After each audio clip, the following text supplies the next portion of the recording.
मुझे लगता है कि जब लोग फ्यूचर ऑफ वर्क की बात करते हैं तो वो गलत जगह देख रहे होते हैं। वो एआई की तरफ देख रहे होते हैं, रोबोट्स की तरफ मुड़कर देखते हैं कि तुम्हारी गलती है। ऑटोमेशन को कहते हैं कि तुमने सब बिगाड़ा है। लेकिन मुझे नहीं लगता कि एआई, रोबोटिक्स या ऑटोमेशन की इसमें कहीं गलती है। असली कहानी, असली जवाब जहां छुपा है उसे शायद कोई देख नहीं पा रहा है, और वो ये है कि पहली बार इतिहास में एक्सपीरियंस की, तजुर्बे की एक्सपायरी डेट आ गई है। यानी कि आपके पास जो एक्सपीरियंस है वो कभी भी एक्सपायर हो सकता है। और ये बात ना आपको अनकंफर्टेबल कर सकती है, क्योंकि हम में से बहुत लोगों को बचपन में ये सिखाया गया है, एक्सपीरियंस अक्यूमुलेट करो, एक्सपीरियंस तुम्हारी वैल्यू बढ़ाएगा। और कई वर्षों तक ये बात सच भी थी कि अगर जिसके पास एक्सपीरियंस होता था उन लोगों ने बहुत पैसे कमाए, बहुत ज्यादा वैल्यूएबल लोग थे वो।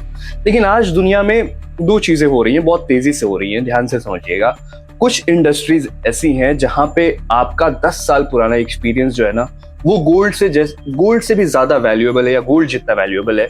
और कुछ इंडस्ट्रीज में 10 साल पुराना एक्सपीरियंस उस आउटडेटेड सॉफ्टवेयर की तरह है जिसे कोई इस्तेमाल करना नहीं चाहता, क्योंकि उससे कोई वैल्यू नहीं ऐड हो रही है कंपनी। और ये जो डिफरेंस है, ये जो फर्क है, मुझे लगता है कि फ्यूचर ऑफ वर्क की पूरी कहानी इसी डिफरेंस में छुपी हुई है। कुछ वर्ष पहले मैं एक स्टार्टअप का इवेंट हुआ था बिहार में। मैं वहाँ एक बिजनेसमैन से मेरी मुलाकात हुई थी, और वो अपने इंडस्ट्री के बहुत बड़े एक्सपर्ट में से एक थे। और जितने भी कॉन्फ्रेंसेस हो रहे थे, मैंने उनका सेशन उसमें देखा था। मतलब सेशन के बाद लोग उनसे फीडबैक ले रहे थे, एक रिस्पेक्ट थी उनके लिए, एक रेपुटेशन था उनके लिए। लेकिन मेरी जब पर्सनल इंटरेक्शन हुई उनसे, तो उन्होंने एक बात बोली कि मुझे ऐसा लगता था विकास कि मेरी सबसे बड़ी एसेट जो है वो मेरी एक्सपीरियंस है, जो मैंने इतने वर्षों में बनाई है, कमाई है। लेकिन आज लगता है कि मेरी सबसे बड़ी एसेट, कमाई, संपत्ति मेरी क्यूरियोसिटी है, जानने की इच्छा है। मुझे ये लाइन बहुत इंटरेस्टिंग लगी, सच बताऊं तो, क्योंकि कोई आदमी 25 साल काम करने के बाद भी क्यूरियोसिटी को एक्सपीरियंस से ज्यादा महत्वपूर्ण बताता है, तो शायद वो किसी ऐसी चीज को देख पा रहा है जो हम नहीं देख पा रहे हैं। और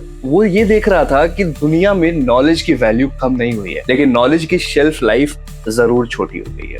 एक वक्त था जब आप एक स्किल सीख लो, चाहे कोई भी स्किल, अपने पसंद का कोई भी स्किल सीख के आप उस पर 10-15 साल तक उससे पैसे कमा सकते थे। आपको पैसे कमाने के लिए सोचना नहीं पड़ता था, क्योंकि आपके पास वो स्किल थी जो बहुत लोगों के पास नहीं होती थी। आज कुछ इंडस्ट्रीज में स्किल की हाफ लाइफ 3-4 साल रह गई है। मतलब जो चीज आज वैल्यूएबल है, जरूरी नहीं है कि वो 5 साल बाद आपके लिए वैल्यूएबल रहेगी, आपको पैसे बनाकर देगी। यही वजह है कि मुझे लगता है फ्यूचर ऑफ वर्क की सबसे बड़ी स्टोरी टेक्नोलॉजी नहीं है, सबसे बड़ी स्टोरी है अनसर्टेनिटी। हम सर्टेनिटी को बहुत पसंद करते हैं। हम ना जानना चाहते हैं कि कौन सी डिग्री लेनी चाहिए जो हमारे लिए फायदेमंद होगी, कौन सी जॉब सिक्योर होगी, कौन सी इंडस्ट्री सेफ होगी काम करने के लिए, और कौन सा करियर फ्यूचर प्रूफ है। लेकिन अगर आप ईमानदारी से देखें ना, तो फ्यूचर प्रूफ करियर नाम की कोई चीज शायद कभी थी नहीं। सिर्फ इतना हुआ है कि पहले चेंजेस धीरे धीरे आते थे, और अब बहुत तेजी से आ रहे हैं। इसलिए अब अनसर्टेनिटी हमें दिखाई देना शुरू हो गई है। पहले नहीं दिखती थी क्योंकि चेंजेस धीरे होते थे। मैं कभी कभी सोचता हूँ कि अगर आज से 20 साल पहले किसी को बताया जाता था कि एक दिन लोग फोन से ओला बुक कर लेंगे, उबर बुक कर लेंगे, जोमैटो से खाना मंगा लेंगे, यानी फोन से, अपने फोन से बैठे बैठे घर पे खाना मंगा लेंगे, 10 मिनट में ग्रोसरी मंगा लेंगे, कुछ लोग फोन पर वीडियोस बना के करोड़ों रुपए कमा लेंगे, तो शायद लोग हंसते। मुझे ऐसा पक्का लगता है कि लोग हंसते, क्योंकि उनको ऐसा बिलीव नहीं होता। अब ये इसलिए नहीं होता क्योंकि वो लोग इंटेलिजेंट नहीं थे, वो इसलिए होता क्योंकि फ्यूचर को प्रेडिक्ट करना उनके लिए इम्पॉसिबल था। वो सोच ही नहीं पाते कि ऐसा कुछ होगा। और फिर भी हम अपने करियर को ऐसे प्लान करते हैं जैसे हमें पता हो कि अगले 20 साल में दुनिया कैसी होगी। मुझे लगता है कि फ्यूचर ऑफ वर्क को समझने के लिए एक और चीज समझनी बहुत जरूरी है, समझनी पड़ेगी कि लोग अक्सर कहते हैं कि एआई हमारा जॉब्स खा जाएगा। आपने दोस्तों को कहते हुए सुना होगा, अपने पेरेंट्स को कहते हुए सुना होगा। जो सुन लिया वो बोल दिया कि एआई जॉब्स खा लेगा। हो सकता है कि जॉब्स खा ले, हो सकता है कुछ नए करियर्स क्रिएट भी कर दे। लेकिन हिस्ट्री को देखे, इतिहास को देखे, तो टेक्नोलॉजी का पैटर्न कुछ और ही रहा है। टेक्नोलॉजी रेयरली इंसानों को रिप्लेस करती है यार।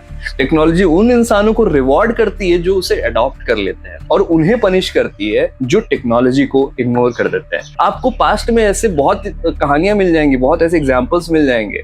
जब इलेक्ट्रिसिटी आई थी तो सक्सेसफुल लोग वो नहीं थे जो कैंडल बनाने में एक्सपर्ट थे। सक्सेसफुल लोग वो थे जो समझ गए थे कि दुनिया बदल रही है, हमें भी बदलना होगा। यानी जब इंटरनेट आया था तो सक्सेसफुल लोग वो नहीं थे जो पुराने मॉडल पे काम कर रहे थे, पुराने मॉडल को बचाने में लगे हुए थे। सक्सेसफुल लोग वो थे, सफल वो हुए जो नए मॉडल को समझने में लगे। और मुझे बिल्कुल लगता है कि एआई के साथ भी कहानी कुछ ऐसी ही है। अगर आप ये सोचते रहोगे कि एआई हमारा जॉब खा जाएगा, हम अपने जॉब पे स्टिक रहते हैं, हमें जो आता है हम तो वही करेंगे, एआई को अपना काम करने देते हैं, तो हमारे साथ भी कुछ ऐसा हो सकता है। फ्यूचर ऑफ वर्क की सबसे इंटरेस्टिंग बात जॉब के बारे में नहीं है, ये आइडेंटिटी के बारे में है। हमारे पेरेंट्स की जनरेशन में लोग अपनी आइडेंटिटी अपने प्रोफेशन से डिफाइन करते थे।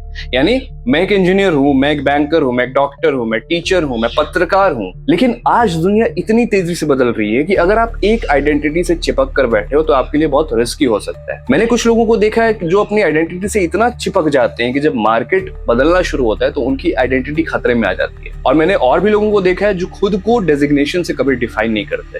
वो कहते हैं कि मैं ऑब्वियसली मैं डॉक्टर हूं, लेकिन मैं और नई चीजें सीख सकता हूं, मैं अडेप्ट कर सकता हूं, मैं नए प्रॉब्लम्स को सॉल्व कर सकता हूं, भविष्य में मेडिकल फील्ड में और क्या क्या चीजें आ सकती है, मैं उस पर काम करना पसंद करूंगा। और इंटरेस्टिंगली ऐसे लोग रिलैक्स दिखते हैं क्योंकि उनकी सिक्योरिटी जॉब में नहीं होती, उनकी सिक्योरिटी अपनी अडेप्टेबिलिटी में होती है। वो जानते हैं कि वो अनसर्टेनिटी को अडेप्ट कर सकते हैं। और मुझे लगता है कि यही फ्यूचर की असली जॉब सिक्योरिटी है। एक वक्त था जब परमानेंट जॉब सिक्योरिटी थी, आज शायद लर्निंग एबिलिटी आपकी जॉब सिक्योरिटी हो सकती है। एक वक्त था जब एक्सपीरियंस जॉब सिक्योरिटी था, आज शायद क्यूरियोसिटी जॉब सिक्योरिटी है। एक वक्त था जब एक कंपनी में 30 साल टिक जाना सक्सेसफुल माना जाता था, आज शायद बार बार खुद को री इन्वेंट कर पाना आपके लिए सबसे बड़ी सफलता हो सकती है।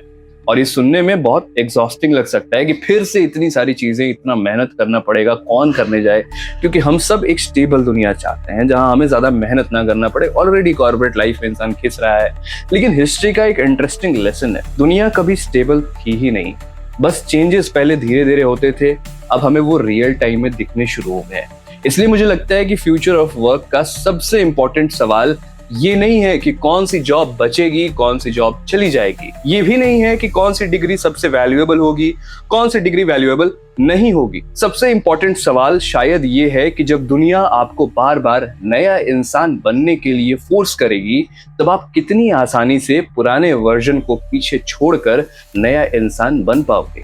क्योंकि शायद अगले 20 वर्षों में सबसे सक्सेसफुल लोग वो नहीं होंगे जो फ्यूचर को परफेक्टली प्रेडिक्ट कर लेंगे, क्योंकि फ्यूचर को किसी ने कभी प्रेडिक्ट किया ही नहीं है। सबसे सक्सेसफुल लोग वो होंगे जो अनसर्टेनिटी के साथ कंफर्टेबल हो जाएंगे, जो ये मान लेंगे, जो ये एक्सेप्ट कर लेंगे कि उन्हें हर कुछ सालों में दोबारा बिगिनर बनना पड़ेगा नई चीजों के लिए, जो अपनी ईगो को नॉलेज से ज्यादा लर्निंग के साथ जोड़ेंगे। और अगर मुझे फ्यूचर ऑफ वर्क को एक सेंटेंस में एक्सप्लेन करना हो तो मैं शायद इतना ही कहूंगा, पहले लोग अपने करियर को बिल्ड करते थे, अब लोगों को खुद को बार बार रीबिल्ड करना होगा।